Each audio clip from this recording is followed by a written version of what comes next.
సిబిఐకి ఇచ్చినట్టయితే నిజంగా దోషులెవరు, ఎంత నష్టం జరిగిందో కూడా బయటకు వస్తాం. మేము పదే పదే చెప్తున్నాం. చట్టాల మీద నమ్మకం ఉంది, ఈ ఎంక్వైరీల మీద నమ్మకం ఉంది. మా నాయకులు పోయి నిజాలు చెప్పొస్తున్నారు, కానీ ఎక్కడ కూడా దానికి సరైన జరుగుతలేదు. కాబట్టి టీఆర్ఎస్ పార్టీ చేసిన మోసాలను ఇవాళ కాంగ్రెస్ పార్టీ కప్పిపుచ్చే ప్రయత్నం చేస్తుంది. 16 నెలలైనా కానీ ఆ నివేదికను మార్చుకుంటూ అదే ఇవాళ ఆ జోషి ఏదైతే ఘోష్ కమిటీ ఇచ్చారో అది రేవంత్ రెడ్డి కమిటీలా ఉన్నది. ఏ విషయంలో కూడా కాంగ్రెస్ పార్టీ ఇవాళ ప్రజలకు నమ్మకం కలిగే పనులు చేయట్లేదు.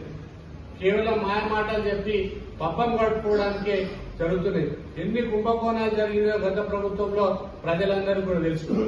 కానీ అప్పుడు ఎలక్షన్ లో చెప్పిన మాటలు వేరు, ఈ రోజు ఆచరిస్తున్న తీరు వేరు. కాబట్టి మేము ఈ ఘోష్ కమిటీ కాకుండా ఈ కాళేశ్వరం జరిగిన అవకతవకల గురించి సిబిఐ విచారణకు కేంద్ర ప్రభుత్వానికి ఇస్తే నిజమైన దోషులెవరో బయటకు వస్తారు, ఎంత స్కామ్ జరిగిందో కూడా బయట తీస్తారు.